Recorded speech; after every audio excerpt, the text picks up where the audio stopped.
If there is going to be peace and legislation, there cannot be war and investigation.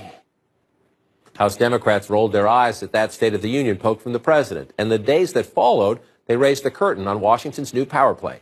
The acting attorney general was just one top administration official called before House committees, now led by majority Democrats.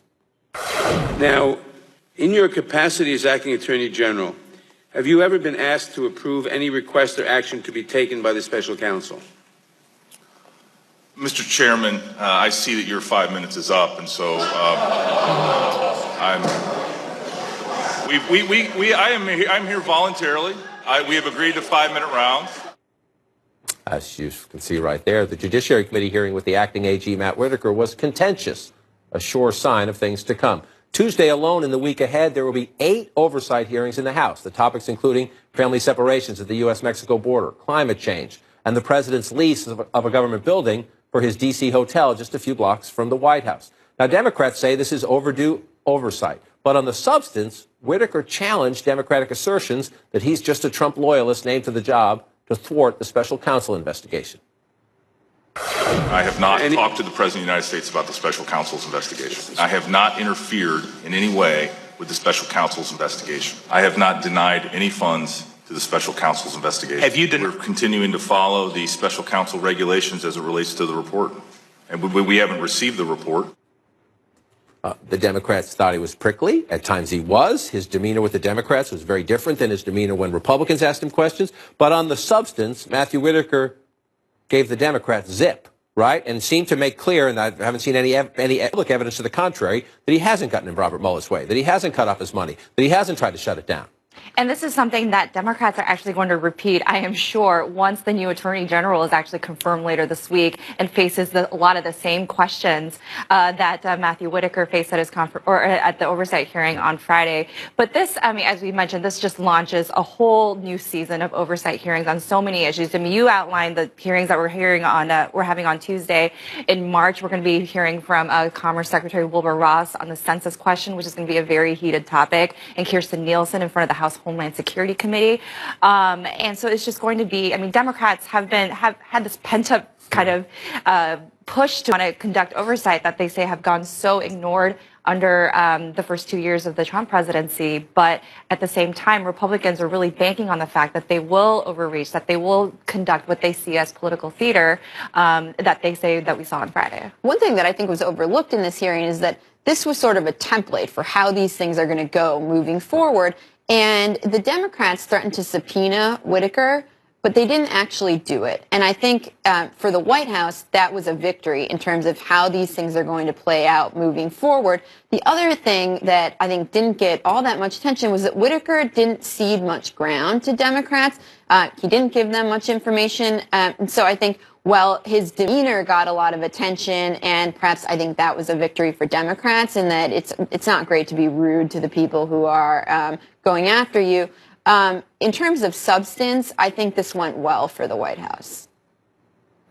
Yeah, I mean, I don't know. I think that it is a window into what's coming in terms of all of the oversight that the White House is going to get.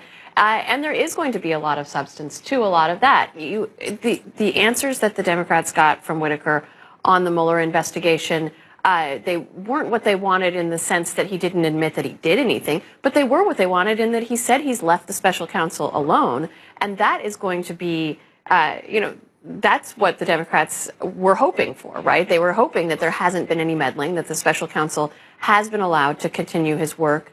And then there's so many other areas, so many other topics that they're going to be doing these hearings on. And the question, just like in this one, is going to be, are they mostly trying to put on a show? Are they mostly trying to extract, good television sparring with people, raising their own profiles, potentially seen as grandstanding? Or is there actually information that they're going to get out of a lot of these witnesses? And you have to think that in some cases there is. Right, and we'll start this to also test the cooperation between the committees and the White House, to your point, that if they don't use subpoenas, do they get the documents? Interesting week ahead on that front. Up next, our reporters share from their notebooks, including the Bernie factor. When will the Vermont Independent make up his mind about 2020? Let's head one last time around the Inside Politics table, ask our great reporters to share a little something from their notebooks, help get you out ahead of the big political news just around the corner. Molly Wall? Well, there's one other Democratic candidate besides Joe Biden, who we talked about, who really has the power to reshape the field with his potential candidacy, and that's Bernie Sanders. He's got double-digit support in most of the early polling at this point, which shows you that, you know, this candidate who sort of took everybody by surprise in 2016 has really held on to a large part of his following. But the question is really how much. And we've seen so many of the other candidates who've gotten in so far who have adopted his positions on a lot of issues. So many candidates running to the left, embracing free college, embracing Medicare for all, embracing these themes of economic inequality, particularly Elizabeth Warren, likely appealing to a lot of voters who are into those issues. You know, and Bernie Sanders is a bit of a paradox this way because he's always claimed to be more about the ideas and the issues than about him or about any kind of personality. And yet he has to make a decision about, does this platform need me in the race? Do I need to be the one to speak for these issues when all these other people are also speaking for these issues? So he's really looking at whether a lane remains for him in such a crowded field. And we're hearing that an announcement could be imminent. Imminent. Come on, Bernie, let us know. Eliana? I'm looking out to the president's second summit with North Korea's Kim Jong-un, which the White House announced this week. The president said in the State of the Union would be at the end of this month, the 27th and the 28th in Hanoi, Vietnam. And my question is whether this will simply be a repeat of last year's summit in Singapore, which was basically just a media spectacle. We got to see the meeting of the first two leaders. There was a lot of anticipation of simply watching these guys shake hands. That won't be as exciting the second time around, and I think there will be much more focus on whether there's a policy deliverable. Will we see a commitment from North Korea to make real changes? We haven't seen that over the past year. I think there will be a lot more pressure on President Trump to extract something from the North Koreans because he's sitting down with them for a second time. We haven't heard anything from the White House indicating that's the case, but I think the pressure's on this time. Pressure's huge, I would argue. Michael? So 65 days or so from now is tax day. The Democrats plan to spend a lot of that time pushing to get Donald Trump's tax returns finally. They held a hearing last week, talk about Section 6103 of the tax code, which gives the House Ways and Means chairman the ability to get tax information from any tax filer. Democrats think they have the edge both politically and legally on this, but there are minefields. Legally, the White House is preparing a huge, fierce response legally to challenge the effort in court. And politically, this is one of those areas that has the possibility to really be cast as exactly what Donald Trump says it is, which is presidential harassment. It could backfire if that's the view that people get of this. Still, the liberal base, the Democratic base really wants this to happen. And so if it succeeds, if the Democrats succeed, this could finally be the year that we find out what Donald Trump has been trying to hide all this time. I'm not going to hold my breath, but we'll see. Well, Senate Republicans will start their effort in earnest this week to try to confirm more of Donald Trump's nominees a lot more quickly. The Senate Rules Committee will take up a rules change package that will significantly cut debate time for a lot of these nominees. And it's something that the president focused on in his State of the Union. Remember, he complained about the 300 nominees that have been backlogged in the Senate. And Senate Republicans could actually even go nuclear to change these rules on their own without Democratic help. It's something that Republicans have been frustrated for quite some time.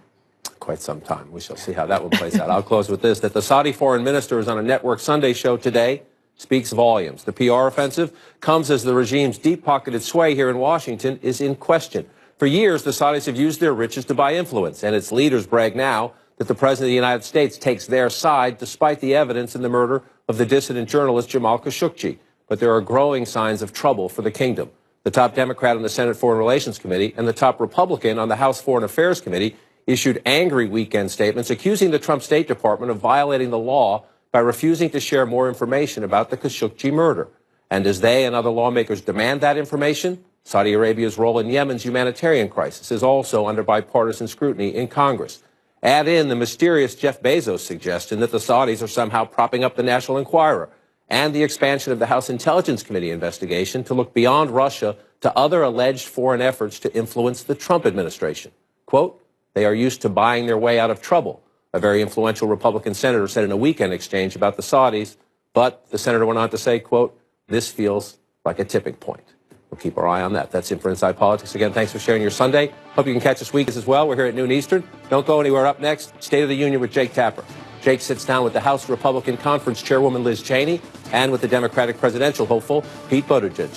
Stay with us. Have a great Sunday.